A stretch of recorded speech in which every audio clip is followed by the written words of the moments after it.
আমরা সম্ভ্রান্ত পরিবার, তুমি কি জানো না সমাজে আমাদের ইজ্জত আছে, সম্মান আছে? যদি কেউ জানে তুমি আমাদের সন্তান হয়ে মুসলমানদের নবীর প্রেমে পাগল হয়ে গিয়েছো, সমাজে আমাদের ইজ্জত থাকবে না, সম্মান থাকবে না। খামোশ, দাঁড়াও। তুমি তোমার বাবার কাছে বলো, তোমার বাবার কাছে আমি বিচার দিচ্ছি। বাবাকে ডেকে বললো তোমার সন্তান নাকি মুসলমানদের নবীর প্রেমে পাগল হয়ে গিয়েছে। ইহুদি বাবা বলতে লাগলো খামোশ, সাবধান, ওই মুহাম্মাদের কাছে আর তুমি যাবে না, মুহাম্মদকে তুমি ভুলে যাও, ভুলে যাও। মুসাব ইবনে উমাইর বলতে লাগলেন ও মা, ও বাবা, কাকে ভুলতে বলছে?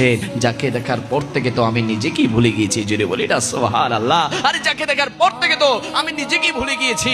ও মা, ও বাবা, আমি দুনিয়া চাই না, আমি মা বাবা চাই না, আমি শান শৌকত চাই না, আমি ওই দয়াল নবীর কদম মোবারকে থাকতে চাই। জুড়ে বলি না সুবহানাল্লাহ। এই কথা বলে ঘর থেকে বের হয়ে গেলেন। যাওয়ার পরে দয়াল নবীর কাছে গিয়ে বলতে লাগলেন ইয়া রাসূলুল্লাহ, ইয়া হাবিবাল্লাহ, আমি মুসাব ইবনে উমাইর, একজন ইহুদি যুবক, কিন্তু আপনি নবীর নূরানি চেহারা মোবারক দেখার সাথে সাথে আপনি নবীর প্রেমে আমি ফিদা হয়ে গিয়েছি। ইয়া রাসূলুল্লাহ, আপনার জন্য বাবা ছেড়ে দিয়েছি, মা ছেড়ে দিয়েছি, ধর্ম ছেড়ে দিয়েছি, টাকা পয়সা শান শৌকত সব কিছু ছেড়ে দিয়ে আপনি নবীর কদম মোবারক এসেছি। ইয়া রাসূলুল্লাহ, আর দেরি করবেন না, আপনি আপনার ইসলামের মধুর কালিমাটা আমাকে এক্ষুনি পড়িয়ে দেন। আমার নবীর সাথে সাথে পড়িয়ে দিলেন। সবাই বলি লা ইলাহা মুহাম্মদ রাসূলুল্লাহ সাল্লাল্লাহু আলাইহি ওয়াসাল্লাম আমার নবীকে বলতে লাগলেন ইয়া রাসূলুল্লাহ, ইয়া হাবিবাল্লাহ, আমি ইহুদি থেকে মুসলমান হয়েছি। ইয়া রাসূলুল্লাহ, কিভাবে আপনাকে খুশি করতে পারি, কিভাবে আপনার খেদমত করতে পারি, কি করলে আপনি খুশি হবেন?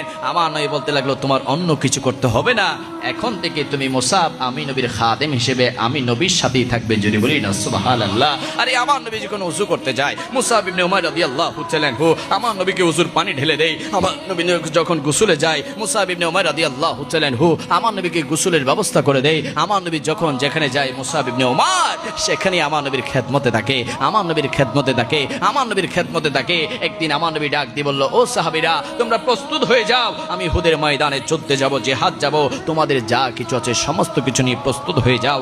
একদল তীর বাহিনী সাহাবী এসে আমার নবীকে বলতে লাগলেন লাব্বাইক ইয়া রাসূলুল্লাহ, আমরা তীর নিয়ে যুদ্ধে যাওয়ার জন্য প্রস্তুত আছি।